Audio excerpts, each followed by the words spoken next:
Today, aayusin nga natin yung cart natin mga bes at hindi masyadong maulan ngayon. Kaya may oras tayo para mag-ayos ng tarpaulin. Pero bago yan, what's up bes? It's me, Gian, a small business owner of Best What If. Gaya nga sa mga nasabi kong unang vlog, doon tayo sa plan B. Naitatakar na lang natin yung tarpaulin. Hindi ko na rin isasama yung pinakabakal kasi pangit. Kaya dito sinusukatan ko na lang siya. After sukatan, gugupitin ko na yung mga sukat ko. After that, it's time para itakar na.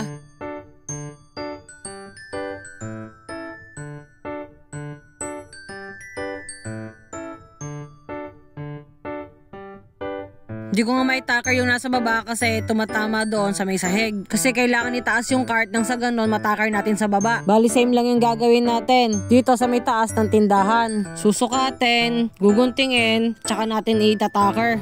Bali ito nga pala itsura sa taas. Saka ko napapakita sa inyo yung buo mga bes kapag kompleto na. Yun lang naman mga bes. See you mga bes!